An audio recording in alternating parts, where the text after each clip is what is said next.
Salut, c'est Driver 16. On se retrouve pour la suite de mon tour avec Astana et principalement Kesiakov à l'étape 9 qui arrive à Bagnères de Bigorre. Je suis à 5 km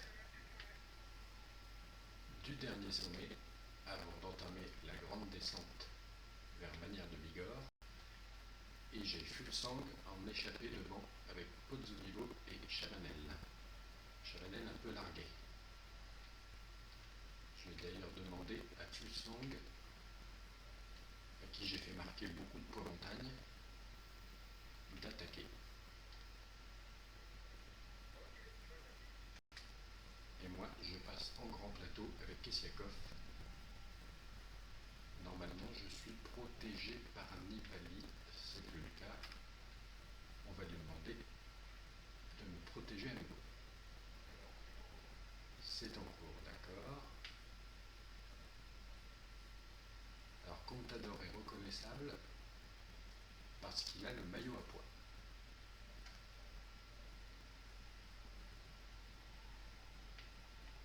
Je prends un premier gâteau.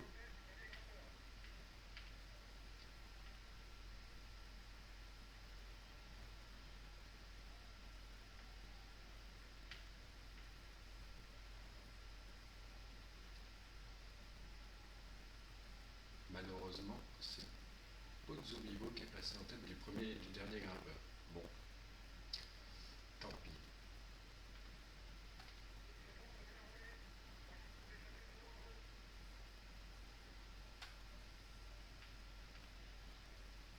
Là, Kesiakov prend un petit peu d'avance. Quelques mètres.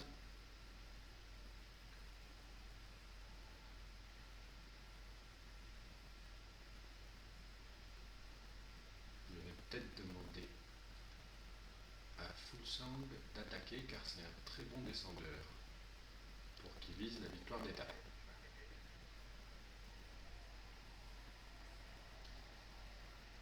Nous, on va en faire de même pour passer ce col et entamer la grande descente.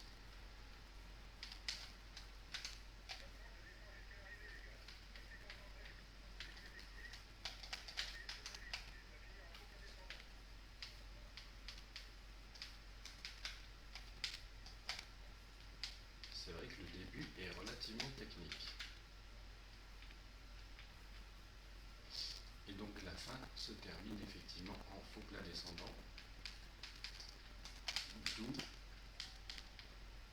mon gâteau de réserve qui me sera normalement utile à ce moment-là.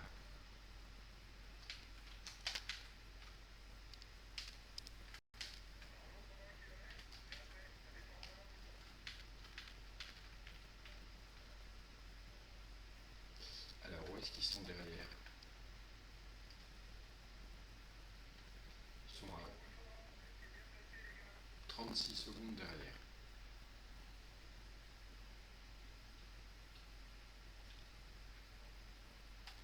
Les voilà, je les ai en visu. Allez, on repasse le grand braquet.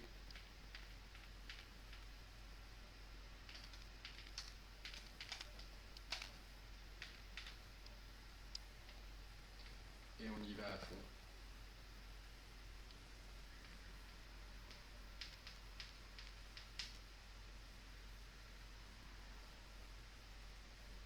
J'espère que Fulsang va pouvoir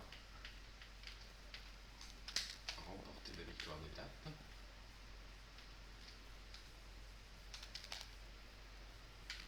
Ah, j'ai un peu raclé la bordure, dommage.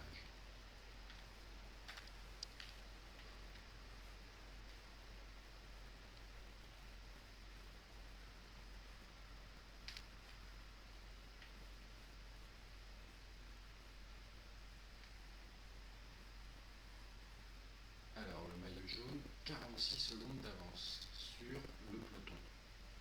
C'est pas mal.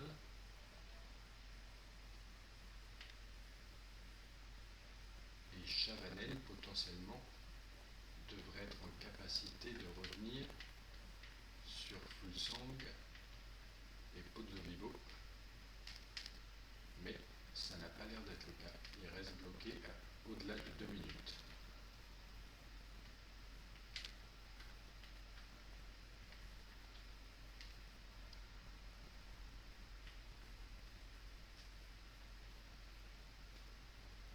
Alors avec les 77 de Kessiakov en descente, on est pas mal.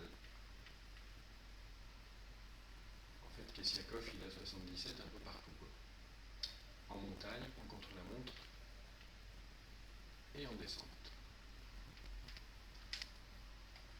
Là où il n'est pas bon, c'est vraiment la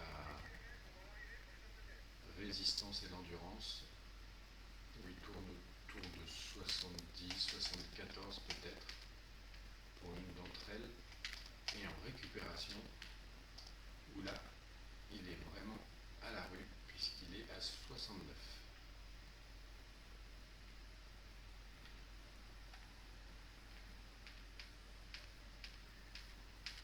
Alors l'échappée à 4 minutes 16 devant, je vais demander, à moins qu'il ait fait déjà des écarts, non, je vais demander à Fulsang de suivre les attaques. Fulsang, suivre les attaques.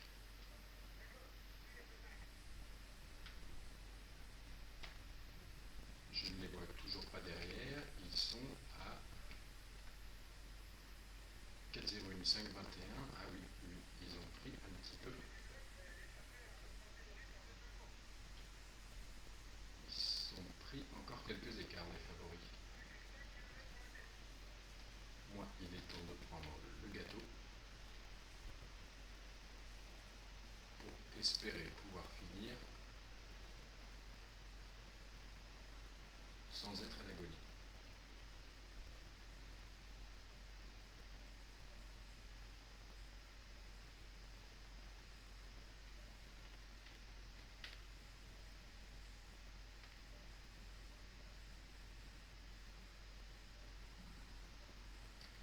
On arrive sur les 5 km. L'écart a un petit peu réduit. Non, 1 minute 20 toujours, entre Kessiakov et les autres favoris. Ah, dommage.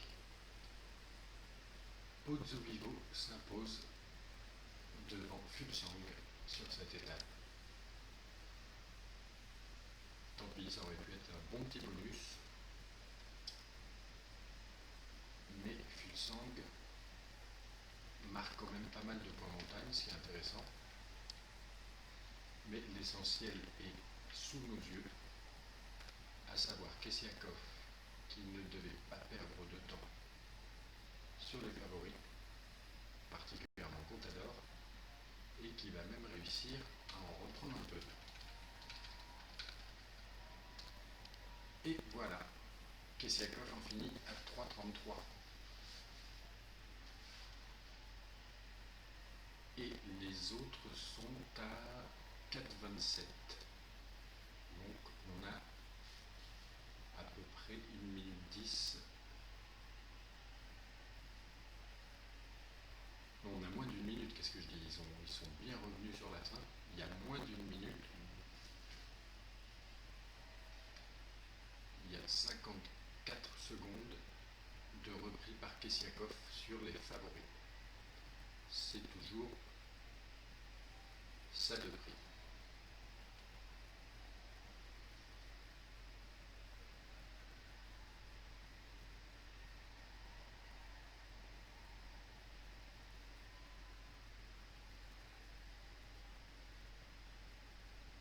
Il reste 70 coureurs à arriver.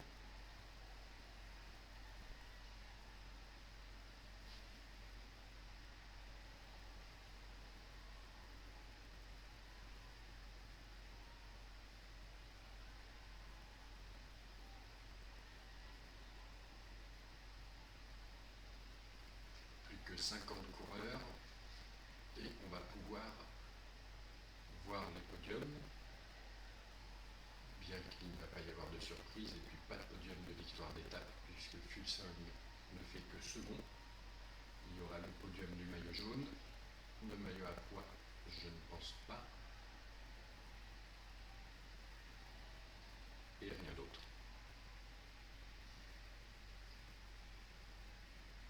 Voilà, il ne reste plus deux coureurs. Donc, maillot jaune, conforté a priori, même certainement par Kessiakov. Et voilà, donc effectivement, on n'a pas récupéré le maillot à pois.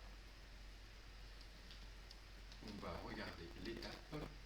Kessiakov 3,33 et donc effectivement les favoris emmenés par Valverde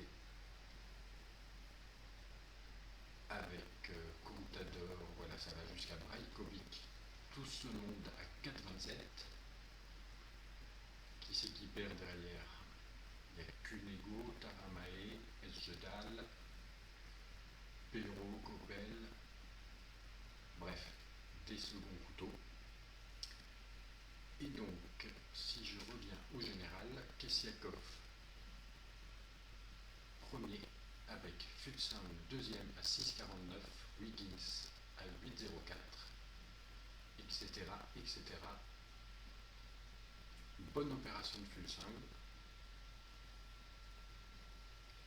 et une très bonne opération pour Kessiakov qui donc accentue encore son avance au général avant la prochaine grosse épreuve qui va déterminer des écarts, à savoir le contre-la-montre du Mont-Saint-Michel. En tout cas, il passe bien les Pyrénées en ayant perdu 7 secondes à l'étape précédente sur Contador et en reprenant, on a dit 44 ou 54 à cette étape. La montagne, c'est Contador, d'accord, à égalité de points avec Fuglsang. Ok. Les points Greipel, les jeunes Van Garderen, équipe Astana et la combativité en Esparito. Voilà.